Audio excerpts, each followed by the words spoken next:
Dans un monde où la validation externe est devenue une monnaie d'échange, l'homme Sigma représente une anomalie fascinante, presque menaçante pour l'ordre social établi. Je suis ravi de vous accueillir dans cette analyse approfondie du phénomène Sigma, ce profil masculin qui déstabilise autant qu'il intrigue. Avant de plonger dans ce sujet captivant, je vous invite à vous abonner à la chaîne Homme Sigma officiel. Pourquoi ? Parce que nous explorons ici des vérités que peu osent aborder. Chaque semaine, nous décodons les mécanismes psychologiques qui font des hommes Sigma une force silencieuse mais redoutable dans notre société. Un abonnement vous garantit un accès privilégié à ces connaissances qui transformeront votre compréhension des dynamiques sociales. L'homme Sigma, contrairement à l'alpha qui recherche constamment l'approbation de la meute qu'il dirige, ou au bêta qui cherche la validation de l'alpha, existe dans une dimension parallèle. Il n'attend pas que le monde lui dise sa valeur, il la connaît déjà. Cette caractéristique, apparemment inoffensive, est précisément ce qui le rend imprévisible et, aux yeux de beaucoup, dangereux. Dans cette analyse, nous allons disséquer cette psychologie unique, comprendre pourquoi le rejet de la validation externe n'est pas seulement un trait de caractère, mais une véritable philosophie de vie. Et surtout, nous verrons pourquoi cette indépendance totale déstabilise profondément les structures sociales conventionnelles. La solitude stratégique. La solitude de l'homme Sigma n'est pas le fruit du hasard, mais une décision délibérée. Contrairement à l'isolement subi par ceux qui échouent à s'intégrer socialement, la solitude du Sigma est une stratégie consciente, un outil qu'il emploie pour préserver son autonomie mentale et émotionnelle. Cette solitude stratégique se manifeste dans sa capacité à refuser les invitations sociales sans éprouver de FOMO, Fear of Missing Out, cette anxiété sociale contemporaine. Lorsqu'un homme Sigma décline une sortie en groupe, ce n'est pas par anxiété sociale ou par manque d'aptitude relationnelle, mais par un calcul précis du rapport bénéfice-coût émotionnel. Il évalue froidement si l'interaction proposée enrichira sa vie ou diluera son énergie. Prenons l'exemple de Thomas, consultant indépendant de 34 ans. Lorsque ses collègues organisent des afterworks, il y participe occasionnellement, mais refuse systématiquement de s'engager dans les traditions d'entreprise comme les anniversaires obligatoires ou les activités de team building. Cette sélectivité lui a valu une réputation d'arrogance. Pourtant, Thomas consacre ce temps à développer ses compétences en programmation et à entretenir ses rares relations significatives. Sa solitude n'est pas un refuge, mais un investissement. La solitude stratégique du Sigma se distingue également par son caractère productif. Là où beaucoup craignent l'isolement et le comblent par des distractions, l'homme Sigma transforme ces moments en opportunités de croissance. Il comprend intuitivement ce que les recherches en psychologie cognitive confirment. L'innovation et la créativité nécessitent des périodes d'isolement pour permettre aux connexions neuronales de se former sans les interférences du bruit social. Cette capacité à embrasser la solitude confère au Sigma un avantage considérable. Pendant que la majorité des hommes dissipent leur énergie à maintenir leur position dans la hiérarchie sociale, lui accumule silencieusement ressources, compétences et connaissances. Cette dynamique explique pourquoi tant d'innovateurs et de créateurs influents présentent des traits Sigma prononcés. Leur confort dans l'isolement leur permet de voir ce que la pensée de groupe obscurcit.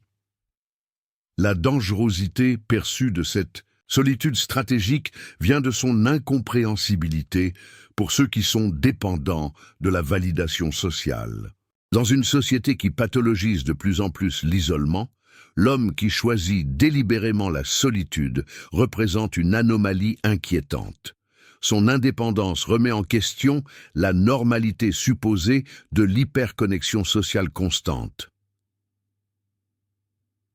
La société tente fréquemment de soigner cette solitude en encourageant l'homme Sigma à sortir davantage ou à s'ouvrir plus, sans comprendre qu'il n'y a rien à guérir. Cette incompréhension mutuelle crée une distance qui ne fait que renforcer l'isolement volontaire du sigma.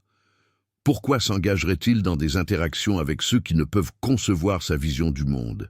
Pour cultiver cette solitude stratégique, l'homme sigma pratique ce que j'appelle l'hygiène sociale, l'évaluation rigoureuse de chaque engagement social selon sa valeur réelle plutôt que sa valeur perçue.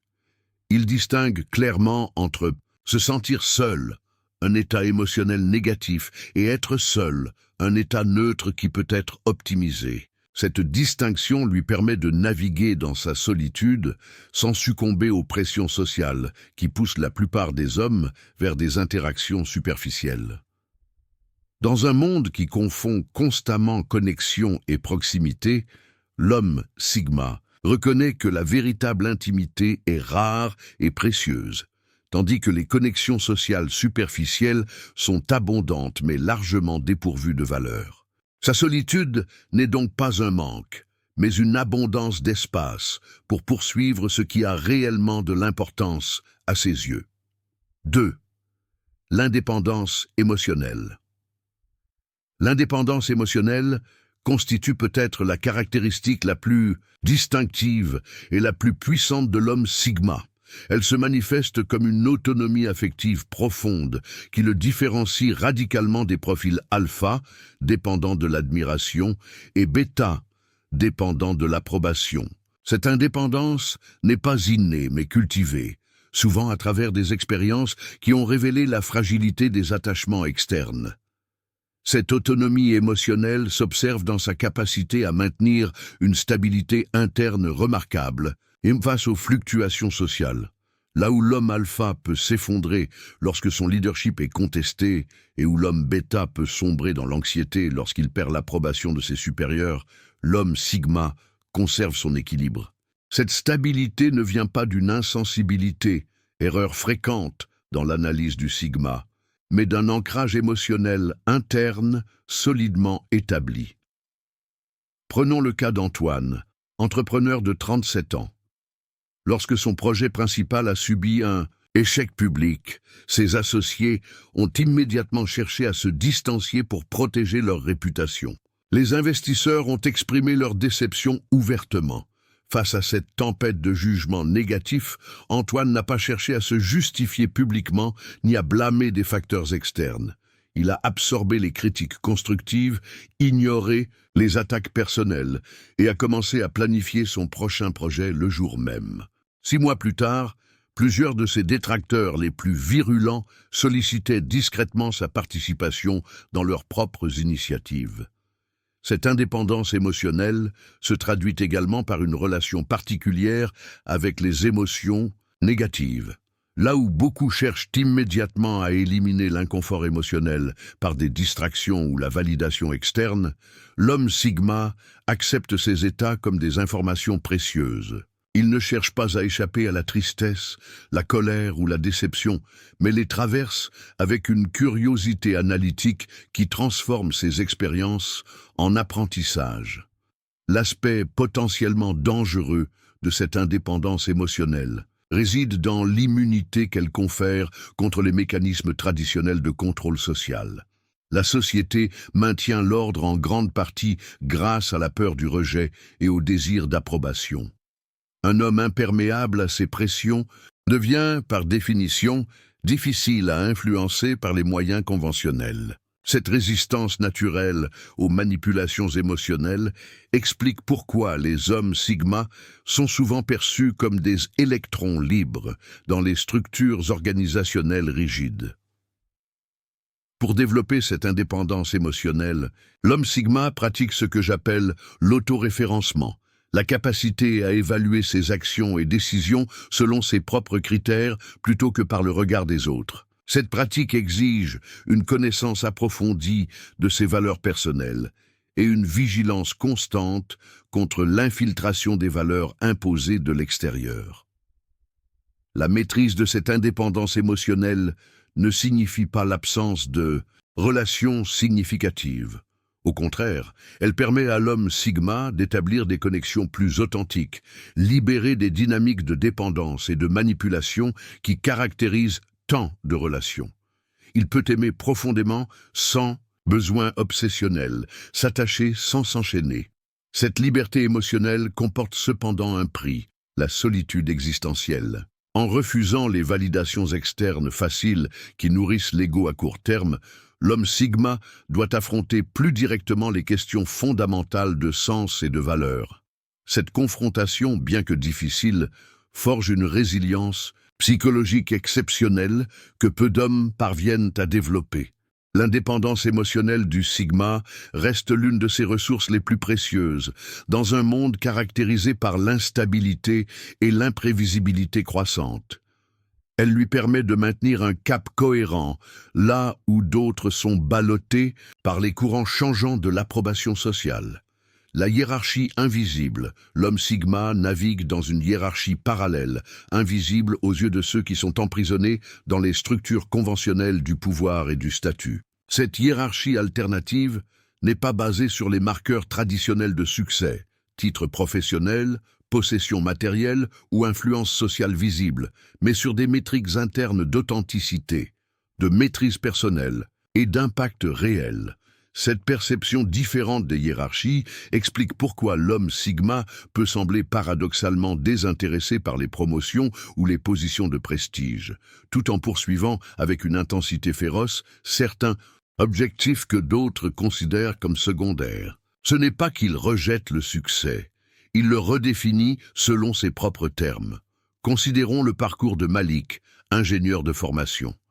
Alors que ses collègues s'engageaient dans une compétition acharnée pour des postes de management, Malik a refusé 3 promotions consécutives qui l'auraient éloigné du travail technique qu'il valorisait. La direction ne comprenait pas ce rejet apparent d'avancement, mais Malik progressait rapidement dans sa propre hiérarchie, la profondeur de sa maîtrise technique. Aujourd'hui, des cadres supérieurs qui le surclassent nominalement dans l'organigramme viennent régulièrement le consulter sur les décisions stratégiques. Cette hiérarchie invisible se manifeste également dans la façon dont l'homme Sigma évalue les autres. Là où la majorité juge selon le statut apparent, le Sigma détecte instinctivement l'authenticité et l'intégrité. Un PDG qui manque de cohérence interne n'impressionnera pas un Sigma, tandis qu'un artisan qui a perfectionné son art gagnera immédiatement son respect, quelle que soit sa position sociale. L'aspect potentiellement subversif de cette hiérarchie alternative est qu'elle révèle l'arbitraire de nombreuses structures de pouvoir établies. Dans un monde où le statut est souvent attribué en fonction de la conformité aux attentes plutôt que de la valeur réelle créée, l'homme Sigma, qui réussit selon ses propres termes, devient un rappel dérangeant que d'autres voies sont possibles. Pour naviguer efficacement dans cette hiérarchie invisible, l'homme Sigma développe ce que j'appelle l'œil intérieur, la capacité à percevoir la valeur réelle derrière les apparences sociales. Cette compétence lui permet d'identifier rapidement ceux qui, comme lui, opèrent selon des métriques authentiques, créant ainsi un réseau invisible de connexions significatives qui transcendent les structures organisationnelles formelles.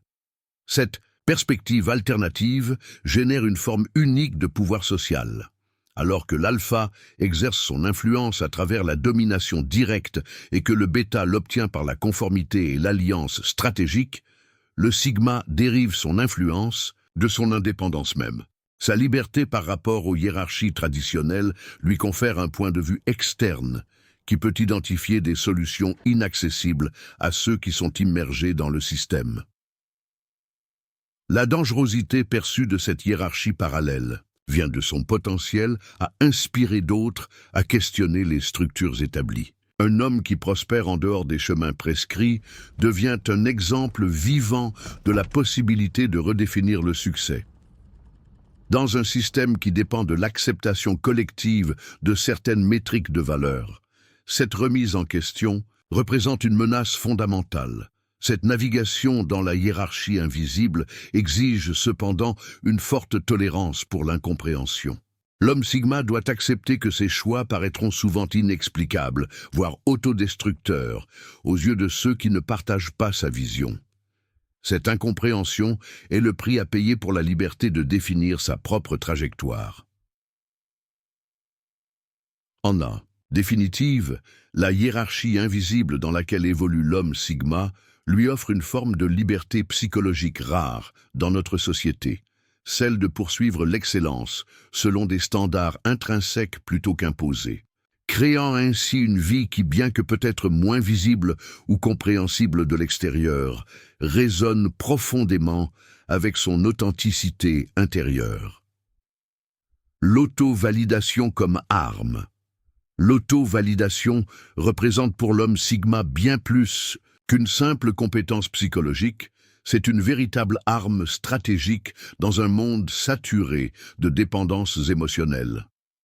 Cette capacité à confirmer sa propre valeur sans référence externe constitue peut-être le mécanisme le plus puissant et le plus mécompris de la psychologie sigma. Contrairement à l'affirmation positive superficielle promue dans certains cercles de développement personnel, l'auto-validation du sigma ne consiste pas à se répéter des mantras encourageants devant un miroir. Elle repose sur une évaluation, lucide et rigoureuse de ses actions selon des standards personnels clairement définis. C'est un processus d'honnêteté brutale envers soi-même qui, paradoxalement, génère une confiance authentique. Examinons le cas de Laurent, concepteur, indépendant. Après la présentation d'un projet majeur, ses clients ont exprimé des réserves sur certains aspects innovants de son design. Plutôt que de chercher des opinions rassurantes ou de modifier immédiatement son travail pour apaiser les inquiétudes, Laurent a pris 24 heures pour évaluer les critiques selon ses propres critères d'excellence. Il a finalement défendu certains éléments avec une conviction tranquille, tout en reconnaissant la validité d'autres objections. Cette réponse, ancrée dans son auto-validation plutôt que dans une réaction défensive, a non seulement sauvé les aspects les plus innovants du projet, mais a également renforcé la confiance des clients dans son jugement professionnel.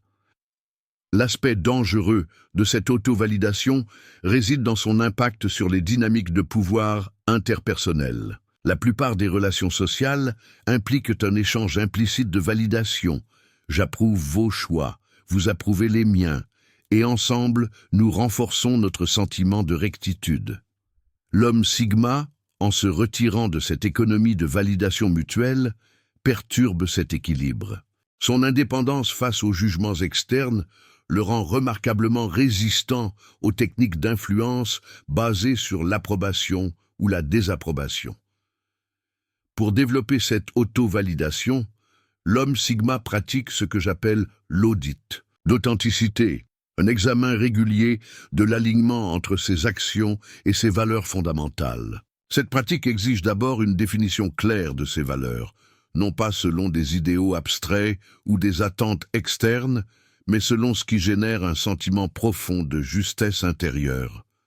L'auto-validation fonctionne comme une arme défensive contre les manipulations émotionnelles. Dans un désaccord, celui qui dépend le plus de la validation externe sera généralement celui qui cédera en premier. Cette dynamique explique pourquoi l'homme sigma peut maintenir des positions impopulaires face à une opposition considérable. Ce n'est pas par entêtement, mais parce que son sens de la justesse ne dépend pas du consensus. Cette capacité d'auto-validation transforme également la relation du sigma avec l'échec. Là où d'autres voient leurs échecs comme des verdicts sur leurs valeurs personnelles, l'homme sigma les perçoit comme des données précieuses. Cette perspective lui permet de prendre des risques calculés que d'autres éviteraient par peur du jugement, accélérant ainsi son développement personnel et professionnel. Il est crucial de comprendre que l'auto-validation n'équivaut pas à l'arrogance ou à l'aveuglement face aux critiques constructives. Au contraire, elle permet une ouverture plus authentique au feedback pertinent. Libéré du besoin défensif de protéger son ego, l'homme sigma peut évaluer les critiques avec une clarté exceptionnelle, distinguant rapidement entre celles qui signalent une amélioration possible et celles qui reflètent simplement des différences de préférence ou de valeur. Cette arme d'auto-validation comporte cependant un risque significatif: l'isolation cognitive. Sans l'ancrage correctif de perspectives externes, même l'esprit le plus discipliné peut dériver progressivement vers des conclusions biaisées. L'homme sigma mature reconnaît ce danger et maintient délibérément des connexions avec quelques individus dont le jugement il respecte, non pas pour la validation, mais pour la calibration de sa propre perception. En définitive, l'auto-validation représente pour l'homme sigma une source inépuisable de puissance psychologique dans un monde où la majorité reste vulnérable aux fluctuations de l'opinion externe. Cette indépendance évaluative, plus que tout autre trait, explique pourquoi le sigma peut maintenir une trajectoire constante là où d'autres zigzaguent au gré des vents changeants de l'approbation sociale. Le détachement social calculé. Le détachement social de l'homme sigma diffère fondamentalement de l'isolement du misanthrope ou de l'indifférence de l'asocial. Il s'agit d'une distance stratégique, maintenue avec précision, qui lui permet d'interagir avec les structures sociales sans être consommé par leur dynamique. Ce détachement n'est pas une fuite, mais une position tactique soigneusement calibrée. Ce détachement calculé se manifeste dans sa capacité à participer pleinement aux interactions sociales tout en maintenant une réserve intérieure inviolable. Contrairement à l'introversion pure qui peut entraîner un retrait complet, le subtutu sigma ajuste constamment sa distance sociale selon le contexte et son objectif personnel. Cette flexibilité lui confère un avantage significatif: l'accès aux bénéfices des interactions sociales sans la dépendance émotionnelle qui accompagne généralement l'immersion complète. Considérons l'exemple de Vincent, consultant en stratégie. Lors des réunions d'équipe, il contribue intelligemment aux discussions et participe aux rituels sociaux avec une aisance apparente. Ses collègues le considèrent comme engagé et présent. Pourtant, il maintient une frontière invisible. Il ne partage jamais ses ambitions personnelles profondes, ne cherche pas la réassurance du groupe pour ses décisions importantes, et reste imperméable aux pressions subtiles de conformité qui influencent les dynamiques d'équipe. Cette présence détachée lui permet d'observer les courants sociaux imperceptibles aux participants pleinement immergés. L'aspect potentiellement dangereux de ce détachement vient de l'avantage informationnel qu'il confère. Dans toute interaction, celui qui est émotionnellement moins investi dispose généralement d'une plus grande clarté perceptive. L'homme sigma, grâce à son détachement calculé, devient un observateur exceptionnellement lucide des dynamiques interpersonnelles. Cette lucidité peut sembler presque surnaturelle à ceux qui sont habituellement aveuglés par leurs propres besoins émotionnels dans les interactions. Pour cultiver ce détachement social calculé, l'homme sigma pratique ce que j'appelle l'engagement conditionnel, la capacité à s'immerger temporairement dans les dynamiques sociales, tout en maintenant un point d'ancrage intérieur inébranlable. Cette pratique exige une conscience constante de ses propres états émotionnels et une vigilance contre l'absorption inconsciente des énergies et préoccupations du groupe.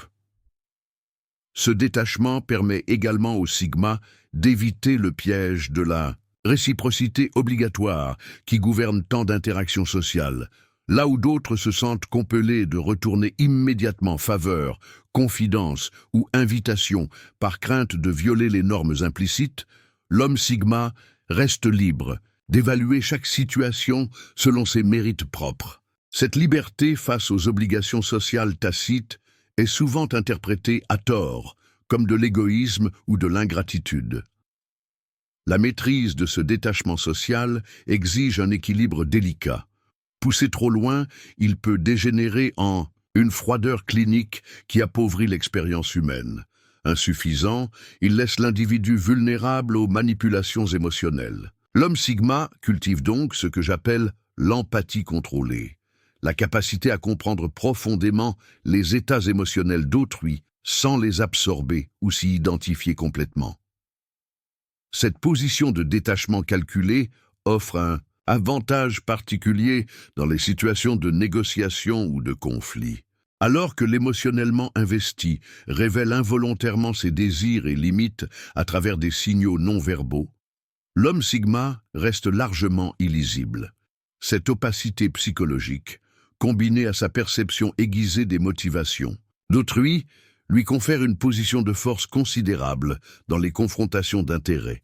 Le prix de ce détachement social est une forme unique de solitude existentielle. En observant constamment les dynamiques dont d'autres font simplement l'expérience, l'homme Sigma peut parfois ressentir une distance irréductible entre sa perception et l'expérience commune. Cette distance, bien que parfois douloureuse, devient également source d'insights uniques qui nourrissent sa créativité et sa pensée indépendante. En définitive, le détachement social calculé du Sigma représente non pas un rejet de la connexion humaine, mais une approche plus consciente et sélective de l'engagement social. Cette position lui permet de naviguer dans les eaux complexes des relations humaines avec une autonomie remarquable, tout en préservant sa capacité à former des connexions authentiques, bien que soigneusement choisies. La puissance du silence. Le silence, dans l'arsenal psychologique de l'homme Sigma, n'est pas une simple absence de parole, mais un instrument de précision déployé avec une conscience aiguë de son impact. Contrairement à l'homme alpha qui utilise sa voix pour dominer l'espace social, ou à l'homme bêta qui parle pour s'intégrer et plaire, le Sigma comprend que le silence stratégique peut générer une gravité psychologique que aucun discours ne peut égaler. Cette utilisation du silence se manifeste d'abord dans sa rareté communicationnelle. L'homme Sigma parle généralement moins, mais avec une densité d'informations et une précision supérieure. Il évite la verbosité qui dilue le message et les formulations ambiguës qui servent principalement à se protéger du jugement. Cette économie verbale confère naturellement plus de poids à ses interventions, créant un effet d'attention disproportionné lorsqu'il choisit de s'exprimer. Prenons l'exemple de Nicolas, architecte respecté. Dans les réunions de projet, où ses collègues proposent un flux constant d'idées et de commentaires, Nicolas reste silencieux pendant de longues périodes, observant et absorbant. Lorsqu'il intervient finalement, souvent après plusieurs minutes de discussion, la salle entière s'immobilise pour l'écouter. Ce n'est pas son statut formel qui commande cette attention, mais la rareté délibérée de ses contributions, créant une anticipation naturelle de valeur. L'aspect potentiellement dangereux de ce silence maîtrisé réside dans sa capacité à créer un vide psychologique que les autres se sentent compellés de remplir. Dans les négociations, les confrontations ou les situations de haute tension émotionnelle, celui qui peut maintenir le silence le plus longtemps obtient presque invariablement un avantage stratégique. Les autres, inconfortables face à ce vide conversationnel, finissent par révéler plus d'informations qu'ils ne l'auraient souhaité, compromettant ainsi leur position. Pour développer cette puissance du silence, l'homme Sigma pratique ce que j'appelle l'écoute active profonde. Non pas l'apparence d'attention que beaucoup confondent avec l'écoute, mais une absorption complète du contenu verbal et non verbal de son interlocuteur. Cette pratique exige une suspension temporaire de la formulation mentale de réponse pendant que l'autre parle. Un exploit remarquablement rare dans une culture obsédée par la rapidité de réaction.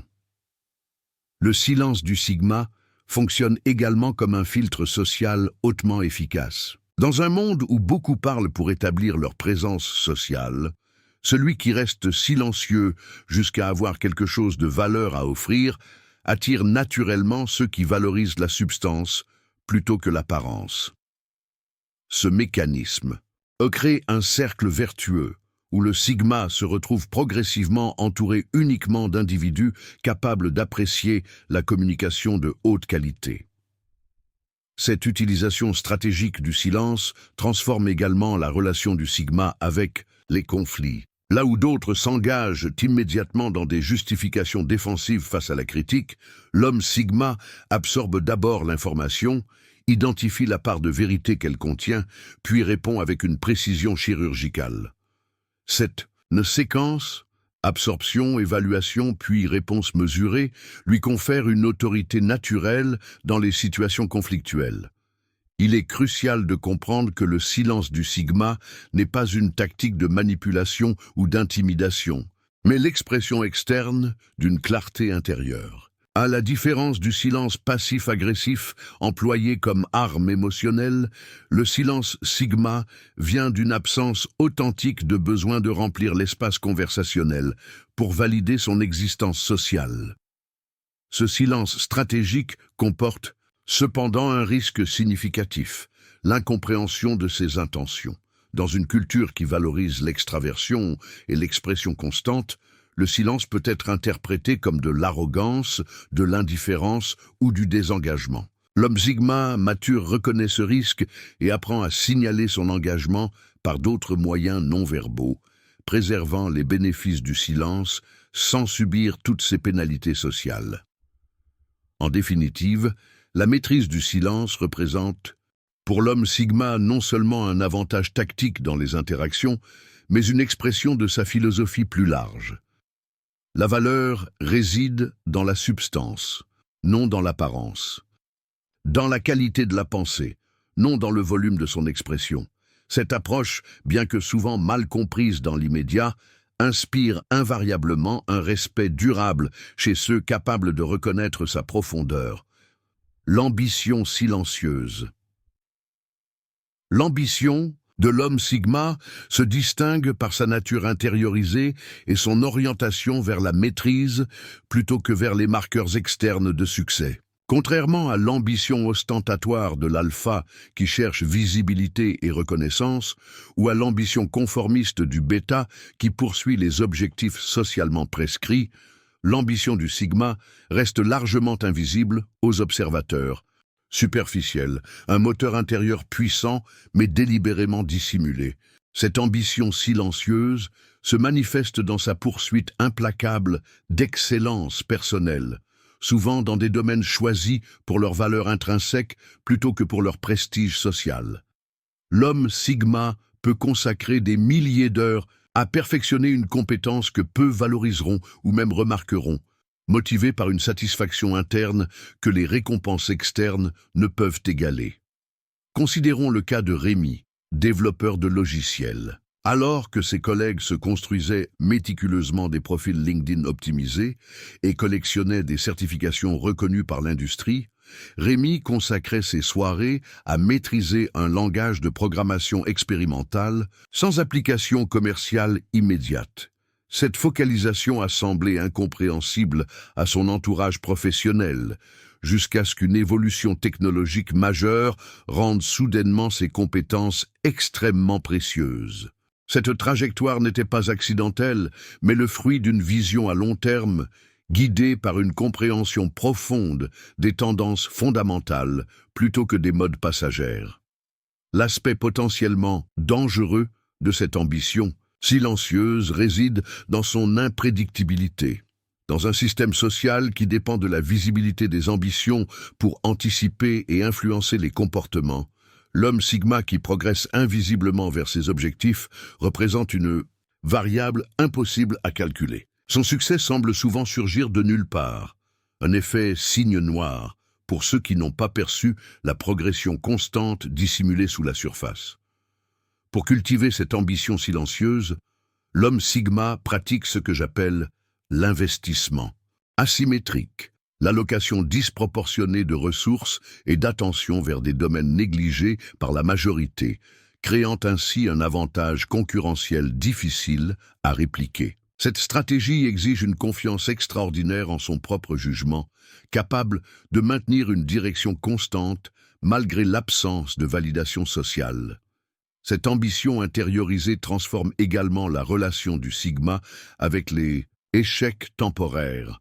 Là où d'autres abandonnent face à l'absence de reconnaissance immédiate, percevant l'échec comme un verdict social définitif, l'homme Sigma voit ces obstacles comme de simples données indiquant que des ajustements sont nécessaires Cette résilience silencieuse lui permet de persévérer là où d'autres capitulent, accumulant lentement mais sûrement l'expertise qui finira par produire des résultats exceptionnels. La puissance de cette ambition silencieuse vient également de sa nature non comparative. Alors que l'ambition traditionnelle est souvent définie en termes relatifs, être meilleur, plus riche ou plus reconnu que les autres, l'ambition du Sigma se mesure principalement contre ses propres standards d'excellence. Cette orientation interne le libère de l'anxiété de statut qui consomme l'énergie mentale de tant d'hommes ambitieux, lui permettant de concentrer toutes ses ressources sur la progression réelle plutôt que sur la perception de progression. Il est important de comprendre que cette ambition silencieuse n'équivaut pas à une absence d'impact social. Au contraire, elle produit souvent Nous avons traversé ensemble les 9 dimensions qui font de l'homme Sigma une force singulière dans notre société. De sa solitude stratégique à son influence qui ne recherche aucune validation, nous avons vu comment chaque aspect de sa psychologie s'imbrique pour former un individu résistant aux pressions sociales conventionnelles.